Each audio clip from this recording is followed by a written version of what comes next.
Welcome to Shawn's Thoughts. Thank you so much for joining me today.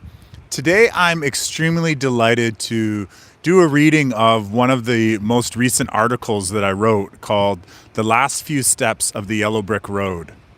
And this is about pulling back the veil at the end of the matrix.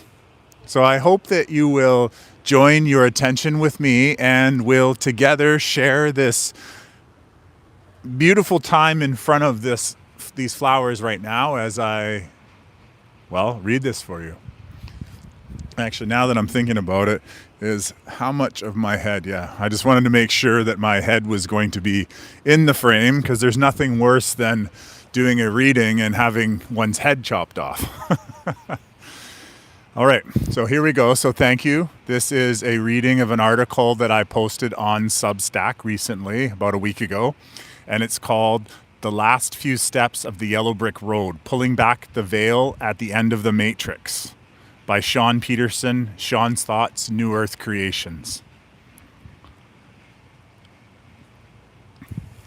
What if we're not waiting for the Matrix to end?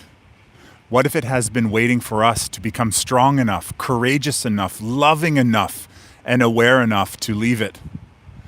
I find myself imagining humanity standing upon the last few stones of the proverbial yellow brick road. Behind us is a journey that has at times felt much longer than we believed we could endure. We have walked through forests filled with fear. We have been sent to retrieve things that we did not understand. We have encountered characters who appeared to help us, others who seemed determined to hinder us, and perhaps a few who did both at the same time. And now, somewhere ahead of us is the curtain, or perhaps it's better described as a veil. For the purposes of this conversation, I may use the words simulation, matrix, and system interchangeably. They can each describe something slightly different, but they can also point towards the same experience, a reality of programming, condition, expectations, control mechanisms, and artificial limitations placed over something far more organic. The Matrix does not have to be a computer program in order to be real. It can be a collection of stories we were given before we had the awareness to question them. It can be a monetary system that teaches us to measure our worth through what we earn. It can be an educational system that tells us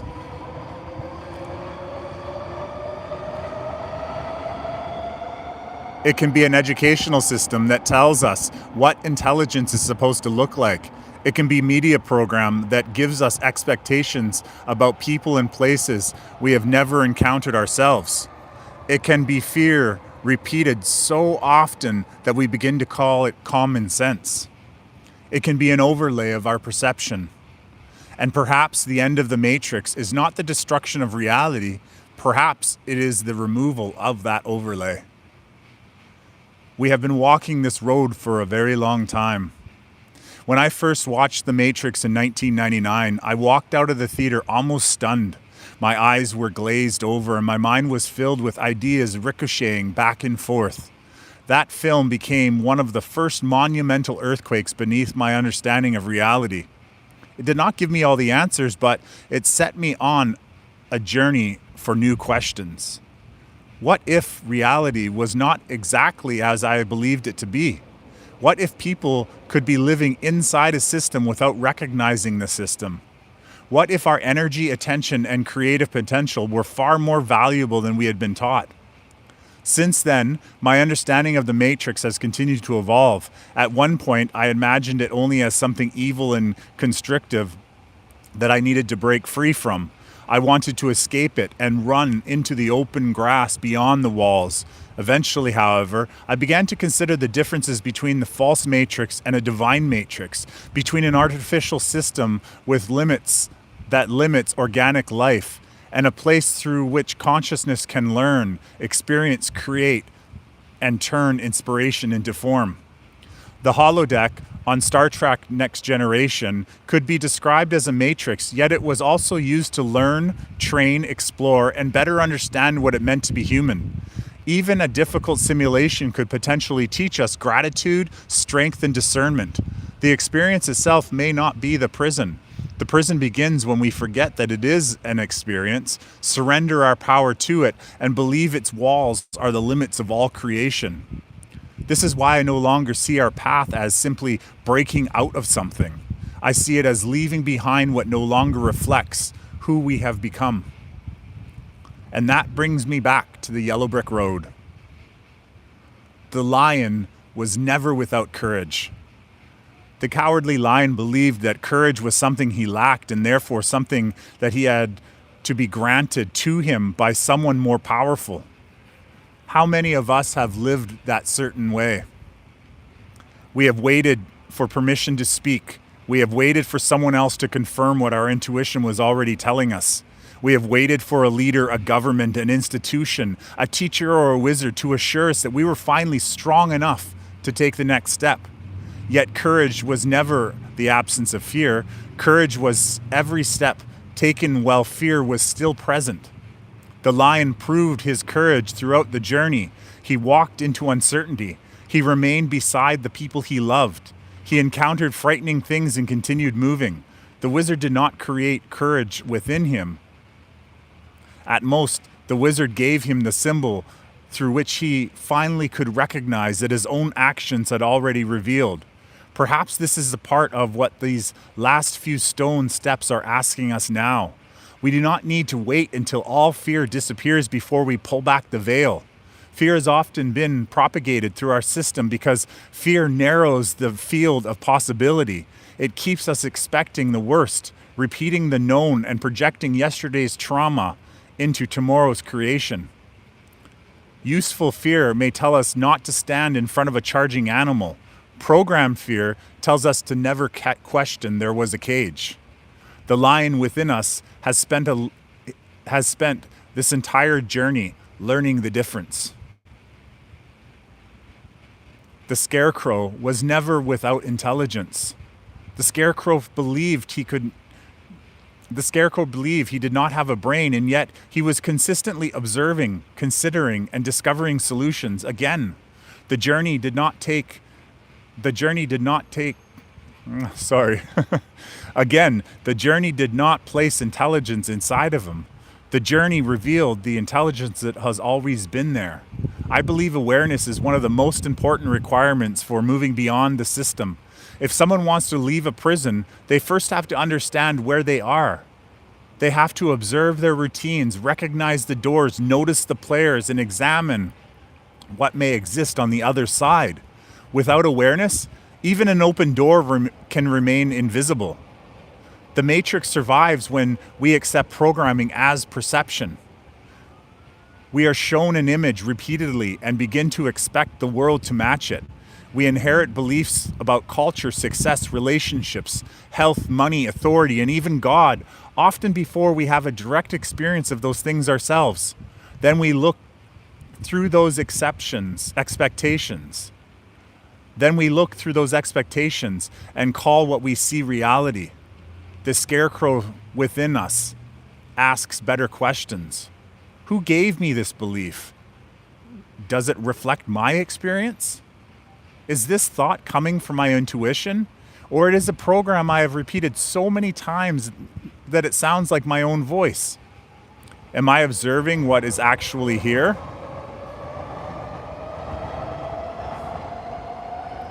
Or merely finding evidence for what I was trained to expect? For me, truth seeking is not pretending to know everything. It is aligning to whatever I encounter with discernment, intuition, and my connection to source.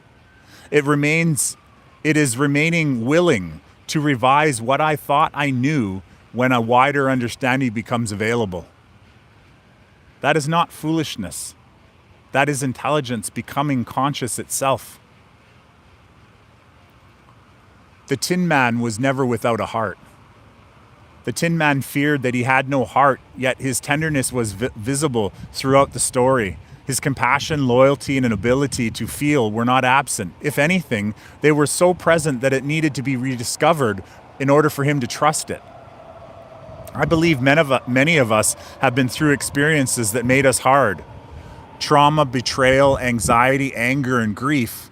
can keep us reaching into our back pocket for the past so that we can recreate it in the present. We begin to expect the known because the known, even when painful, feels more predictable than the possibility of something new. We build metal around the heart and then we mistake the armor for our identity. This is where healing and releasing become part of leaving the matrix. Forgiveness does not mean declaring that something's harmful was acceptable. It does not require shaking hands with someone who harmed us or inviting them back into our lives. Forgiveness can simply mean releasing the trauma created by the experience so that it no longer controls our energy, our reactions, or the future that we are capable of imagining. Acceptance does not mean approval. It means recognizing that something occurred and choosing not to remain chained to it. Allowing does not mean becoming passive. It means no longer using all of our strength to fight what has already happened. The Tin Man's heart is restored each time he chooses to love without abandoning discernment. Each time we refuse to let the cruelty we encounter turn us cruel. Each time we remain capable of seeing God in another person, in ourselves, in nature, and perhaps even in the trial that eventually revealed a strength that we did not know we had. The system may have treated our energy as a commodity. Healing is one of the ways we call that energy home. Dorothy is the one who keeps walking. Then there is Dorothy. Dorothy may represent a part of us that remembers there is a home beyond the strange world we have been navigating. She does not necessarily know how to return to it. She simply knows that she knows what she is searching for cannot simply be found through complacency. Within each of us, there may be a lion learning courage, a scarecrow learning awareness, a Tin Man restoring love, and Dorothy who continues placing one foot in front of another. None of them complete the journey alone. Their paths with each character's challenge becomes part of another character's awakening. I often think about the idea that we are all climbing the same mountain while taking different paths. Those paths intersect. Sometimes a person appears to help us. Sometimes a person appears to hinder us. Yet, even in the hindrance may ultimately become help when overcoming it makes us stronger, clearer, and more compassionate. Every complicated challenge adds something to us. If we are still here after all we have encountered, then we do not simply survive the road. We have been transformed by it. Why would the story need a villain? One of the provocative ideas presented through Wicked, another movie that was a spin-off of the Wizard of Oz franchise, is a system may need a villain. A population can be easily directed when it's giving someone to fear. Create a monster, repeat the story, and offer an authority figure as the only source of safety. Attention becomes focused upon the enemy while the machinery behind the curtain remains largely unexamined. Yet, there may be another way to look at the villain's role within the larger story. What if the appearance of the villain is what finally interrupts complacency? What if the suffering we are enduring had become so normalized that we would never have questioned it without something dramatic enough to make the contradictions visible? What if the villain, whether consciously created or simply labeled as such, prompts the lion to find courage, the scarecrow to question the official story, the Tin Man to rediscover compassion, and Dorothy to recognize that the wizard may not be what he claims? This does not mean cruelty is good or deception should be celebrated. It means even manipulation can accidentally produce awakening. A system may create an enemy to strengthen its control, only to discover that the search for truth has taught people to see the entire stage. Eventually, the finger pointing towards the villain leads the awakening observer back toward the hand that is doing the pointing, and then toward the curtain behind it. The wizard cannot give us back what we already are. When the curtain is being pulled back, the great and powerful figure is revealed to be far less powerful than the projection. That may be one of the most important images for the end of the system. Control frequently depends upon distance, theater, and belief. The voice must sound larger than life. The machinery must remain hidden. The people must believe that courage, intelligence, love, safety, and abundance are granted from above rather than recognized and cultivated within. But what happens when the people arrive at the final room already transformed by the road? The wizard can no longer sell the courage to the courageous. He cannot sell intelligence to those who have already questioned. He cannot ration love to those who have restored love within their own hearts. He cannot define reality for those who have recognized the projections. At that point, pulling back the veil is not an act of rage, it is an act of readiness. The matrix does not end for us. We outgrow it. I do not believe the end of the matrix must mean that one morning the entire world suddenly flickers, disappears, and leaves us standing in the middle of somewhere else. Perhaps that is possible. There may be many perspectives about what the shift will look like, and I do not pretend to hold the answer. Yet, I do understand this. If we carry the same unhealed fear, the same dependency upon our authority, the same addiction to conflict, and the same inability to imagine anything beyond what we have known, then we will leave one system and rebuild it somewhere else. The deeper exit is internal first. We leave the matrix when we heal what it used to trigger us. We leave when we release the programming that told us who we were to be. We leave when our attention is no longer captured exclusively by fear.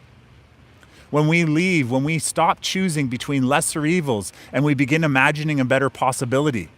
We leave when we remember that where our attention goes, our creations flow.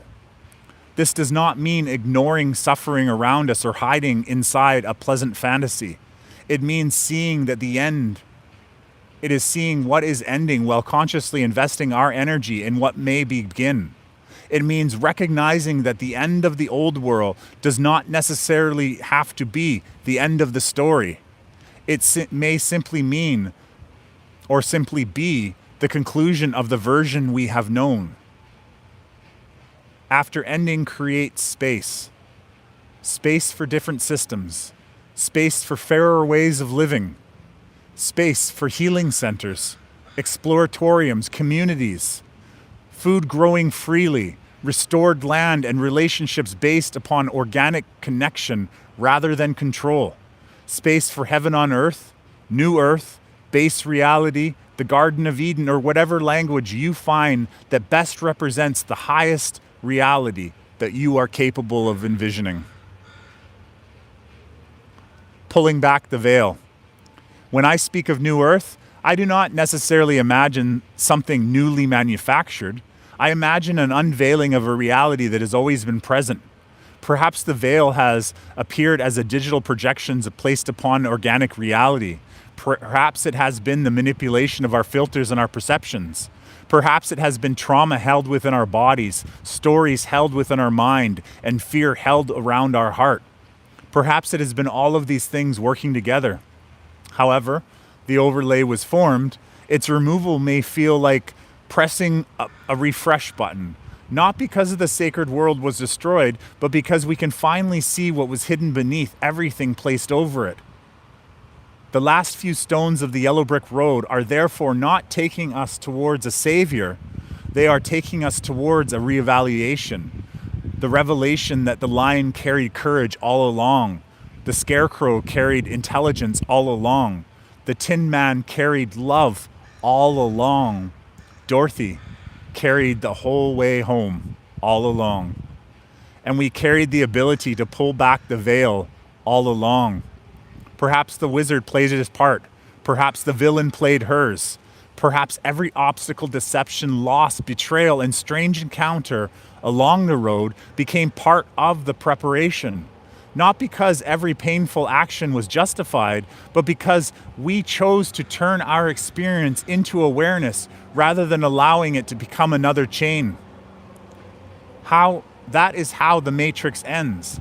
Not because it suddenly falls apart around powerless people, not because someone else arrives to unplug us, not because the curtain kindly opens itself. It ends because we did the work required to no longer need its illusions. We healed enough to feel. We questioned enough to see. We loved enough to remember. We walked through our fear to discover our courage. And now, after everything, we find ourselves standing together upon the last few stones, looking toward a veil that no longer appears quite as solid as it once did. Perhaps we are not waiting for the end of the simulation. Perhaps the simulation is waiting for us to recognize that we have reached its final lesson. And perhaps the next step is not another stone at all. Perhaps it is simply reaching forward, taking hold of the veil, and pulling it back.